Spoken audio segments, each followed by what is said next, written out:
the lasagna noodles in here, and you need probably, oh, I don't know, about 4 cups of water, and then put all your noodles in there. Put the whole box in. I use the whole box. So put the whole box in, and you don't want them totally done because they're going to bake in the oven and they're going to finish cooking. So make them a little bit hard, you know, not crunchy, but just al dente, as they say.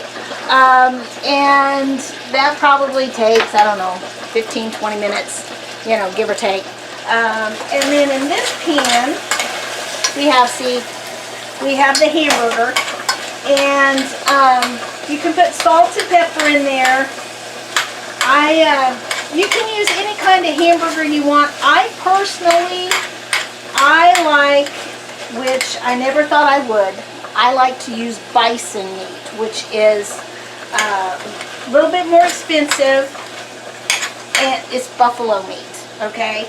And I know you say, oh my God, buffaloes, but it's leaner, and it is a little bit more protein. I don't know how to describe it without having a nutritionist here, but it has more flavor. It has more flavor, and like I said, it's leaner. Even the lean hamburger, you can get probably 1/4 of a cup of grease off of it, so, or fat, you know. I like the bison meat, and I put a little salt and pepper in here. I crumbled it up, and I'm just, you know, it looks like that. I know it's kind of hard to see, but now I don't like huge chunks, but I like to taste it. I don't want to swallow the hamburger, okay, or the bison. I don't like to just swallow it. You know, we're not making like baby food. We're making chewy for people food. And so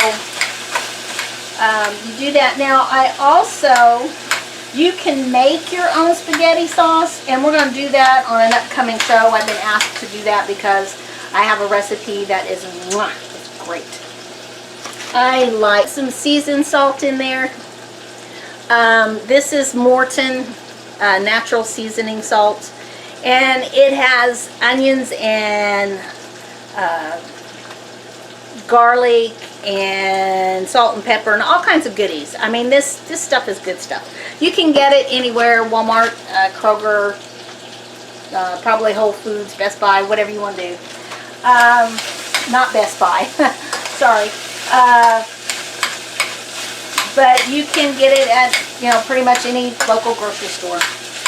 So you just brown your meat, and like I said, you don't want it totally done either because it's going to cook in the oven, because we're going to put this all together, then we're going to bake it, and we're going to finish cooking the noodles off, finish cooking the hamburger off, and melt the cheese.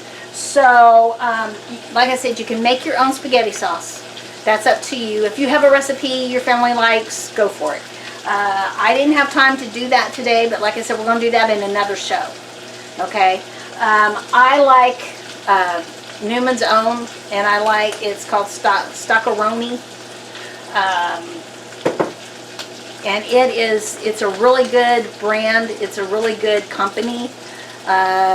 All the proceeds from every bottle of spaghetti sauce, or he's got spaghetti sauce, popcorn, salad dressing, everything goes to charity. The Newman family does not get a dime from any of the cooking products. You can go online, Google Newman's Own, and you can read, because it's public knowledge. They'll tell you what they made and where it goes and all that stuff. So that is awesome. That's besides it being very, very good. Paul Newman started this in his kitchen. So there you go. So once you get the hamburger done, okay, and if you're using bison, like I said, it's a leaner meat. I usually put a little bit of olive oil, virgin olive oil, you know, just like 2 swirls in the bottom to help keep it from sticking. And if you want to drain it, you can, but you do not have to. 9 times out of 10, you do not have to. So, hamburger's done, noodles are done. When we come back, we are gonna go to the table and we're gonna put all this yummy stuff together. Okay, now we're back here at the kitchen table and we are going to put this together. Oh, and I forgot to tell you, with the pan, okay, to help to get it out after it's cooked, I put butter all over the sides. I butter the pan. And there's nothing wrong with that.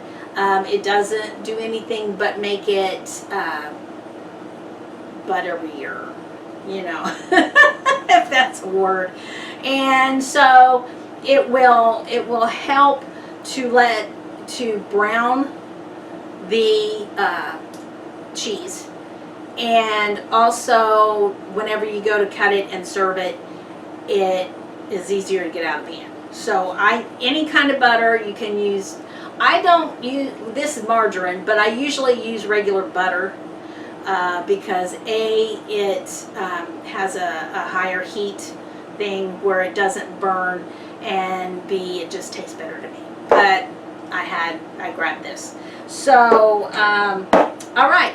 And also we have to drain our noodles. So you can either leave them in the pan of water and take them out as you go, or you can drain them and let them set a minute so it's not soggy, you know, because if you have a lot of moisture in there, I mean, you've got the butter, you've got the cheese, you've got, you know, the steam, it's going to be a little soggy. So I personally drain them. I don't just dip them out of the pan.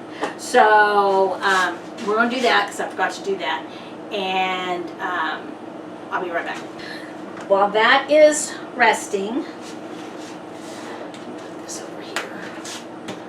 Okay. And then you put your spaghetti sauce in the pan. See, it's just one of those days. Now, some people will get a little bit of water and thin it out. I don't want to thin it out, and I use the whole jar simply because you can always freeze this. If you don't use it all with the lasagna or your spaghetti or even pizza sauce, you know, if you wanna like mix it all together and then put it on your pizza thing, you can freeze that, and it lasts a good, I don't know, month in the freezer. Now, if you just put it in the refrigerator, it lasts about a week and a half. But in the freezer, you know, you can always make it ahead, and then you can you know, you can divide it up. You can put it in smaller containers. You can go get like you need to put it in freezer bags, like Ziploc freezer bags, which I don't like to do, just because, you know, sometimes I warm it or I thaw it out in the microwave, and sometimes the bag will melt, you know. So I get the microwave safe, which even those, you know, is not the best, but like the bowls, the plastic bowls, like let's see, do I have one? So like these, I usually get these, and this is a Rubbermaid, and it has a lid on it, and I usually let the sauce cool, and then I put it in here, and sometimes I put aluminum foil, or you could even put wax paper over the top, and then put the lid on it. That helps to keep the yummy flavors in. And if you wanted to make your sauce a day ahead and put it in one of these bowls and put it in the refrigerator and let all those yummy flavors mix together, then make the spaghetti or the lasagna or the whatever the next day. Oh, mwah, perfect. Okay, so you can put that in there, stays in the freezer a good month. So that's cool. All right, now we've got this, and so we've got our sauce, and we have our noodles. Now some people will run cold water over the noodles after you drain them. And you can do that if you want. I don't, you know, it just helps to get some more of the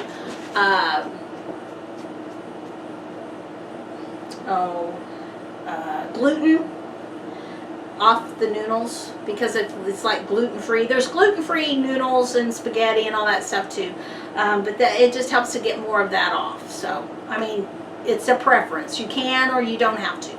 So, what I like to do is get my stick of butter, and I just go crazy. I just start, and I go to the sides, and I go all over, and I go to the bottom, because it's going to touch every part of this pan. And I do it liberally. I don't skimp on the butter, because like I said, it will help to brown everything, and it just makes it a whole lot easier to get out once you bake it, after you bake it.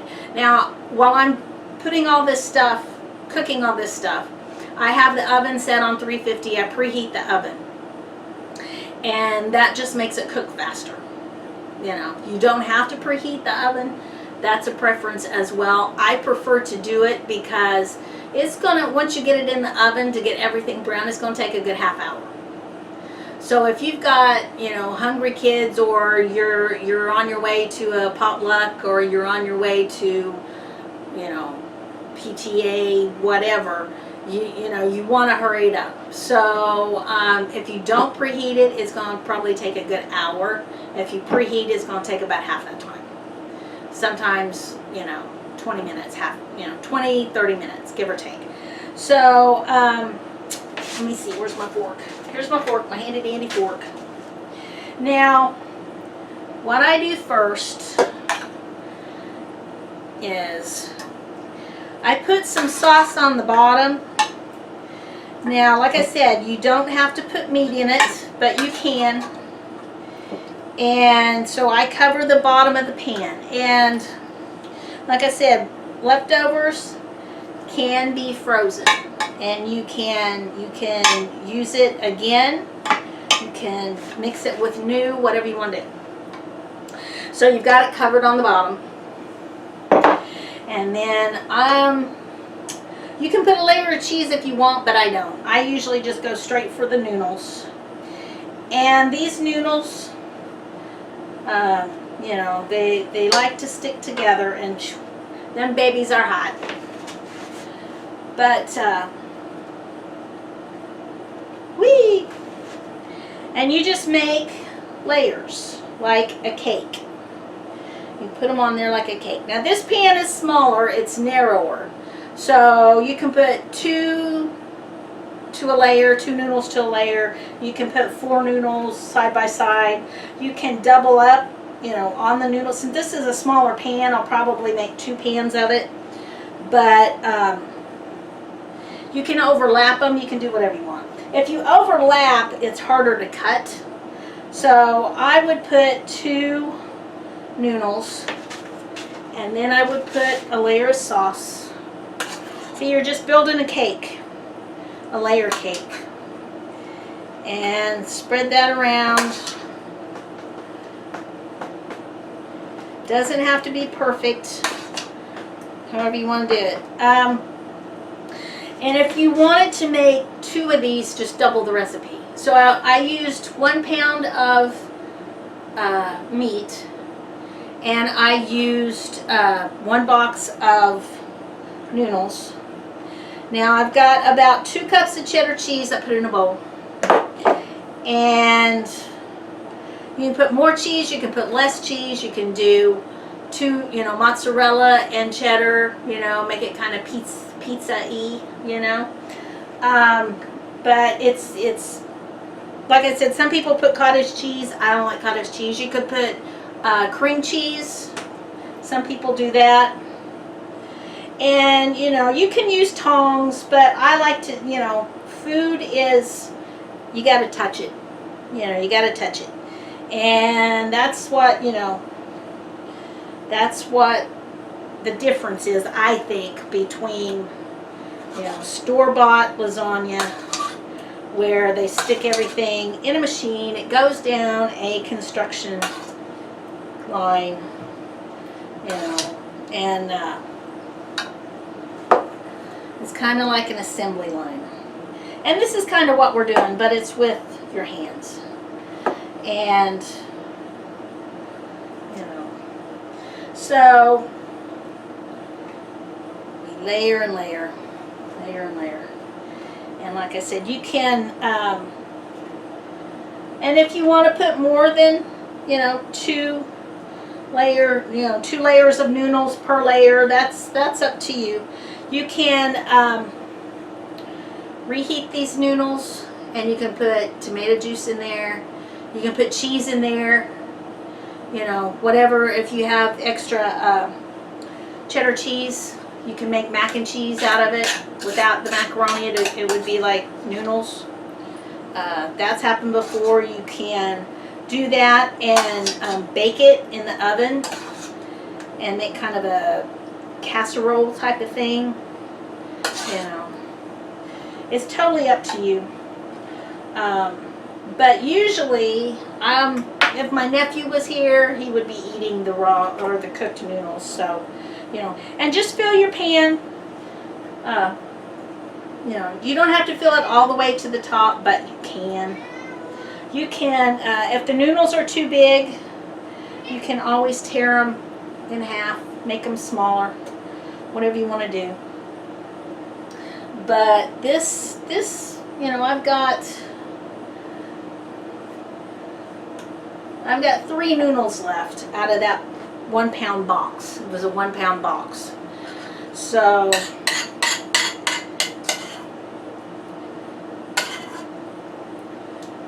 and then just finish off. And just divide it out, as even as you can.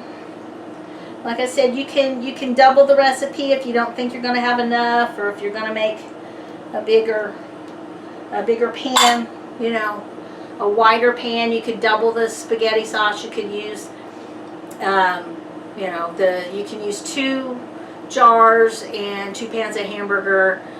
You could use a box and a half of lasagna. You could, if you use 2 boxes, that's going to make, this is 1 box, and I got 3 pieces of lasagna left. So, just kind of, you can gauge. And, depending on how many people you're feeding, this would feed, just this small one would feed 4 people easily. Maybe 6, depending on the size of your portions. So this would feed like 2 to 6 people, give or take. And this is like thick. So that's done. Usually we'll put this over here because Mrs. Vilwalk, my home ec teacher, God love her, she said you clean up as you go. That way you don't have a big mess when you're done cooking. Because nobody likes to do the dishes. Nobody likes to do the dishes. So you can put this on a baking sheet, a cookie sheet, if you want, which I'm going to do in case it bubbles over, and then you don't have to clean up your oven. Okay, so let's get that.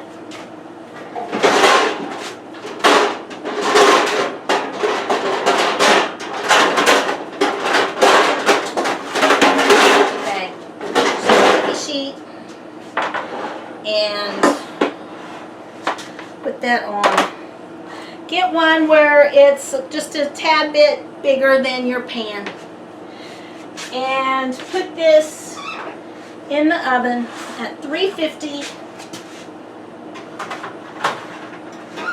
I would start it out on the top shelf or the medium shelf, whichever you have, whichever you want to say.